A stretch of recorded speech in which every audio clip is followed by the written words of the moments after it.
Today's topic is case control study. What is case control study?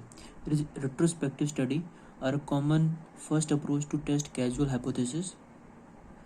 Recent years, permanent method it has become. Features are both exposure and outcome have occurred before start of the study. Study proceeds backward from the effect to the cause. Now coming on to the steps: selection of the cases and controls, matching, measurement of the exposure, analysis and interpretation. Now first is selection of cases and controls. Selection of cases. Definition of a case. Prior definition of what constitutes a case is crucial to the case control. Diagnostic criteria and eligibility criteria, दो criteria हैं इसमें. इन diagnostic criteria example breast cancer stage 1. Eligibility criteria इसमें incidence cases, prevalent cases, इसमें ये आ गया. Now coming on to the second specification. Sources of cases. Cases may be drawn from hospitals, general populations. Now after the selection of the cases, now coming on to the controls. अपने पहले point के दूसरे सब point पे आते हैं. Selection of the controls.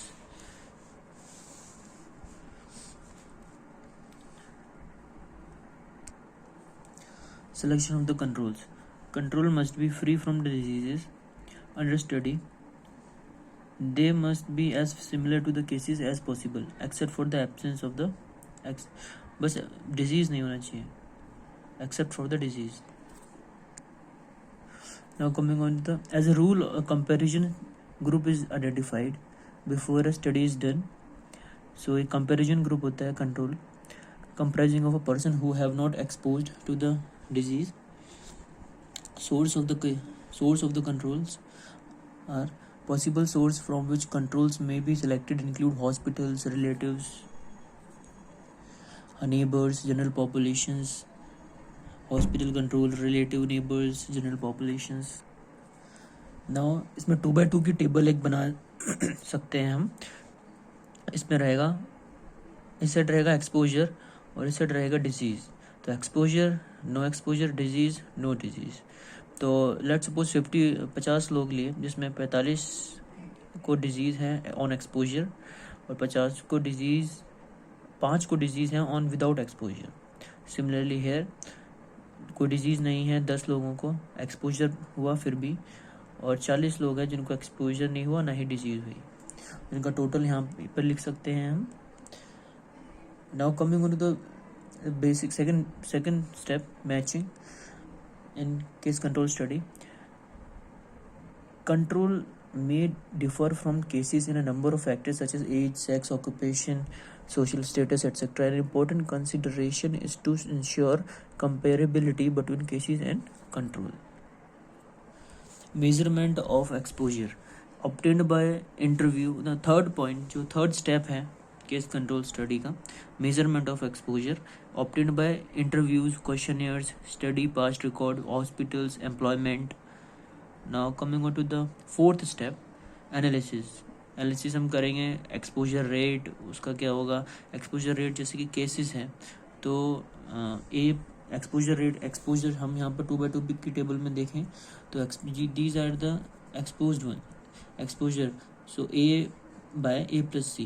This is A and this is C. A by A plus C. तो exposed plus non-exposed. So ये हो जाएगा exposure rate. और अगर हमको निकालना हो तो estimation of the disease risk में हम होगा B by B plus D.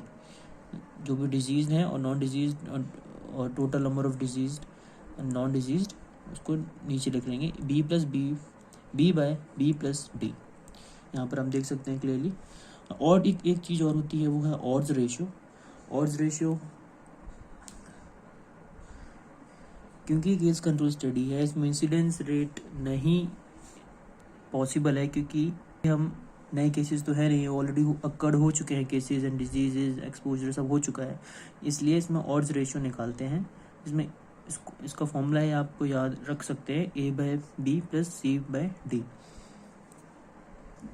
आप इसको एज ए ट्रिक इस तरह याद कर सकते हैं कि क्रॉस मल्टीप्लाई कर दिया, A को D से और B को C से मल्टीप्लाई कर दिया, तो बन गया AD डिवाइड बाई BC।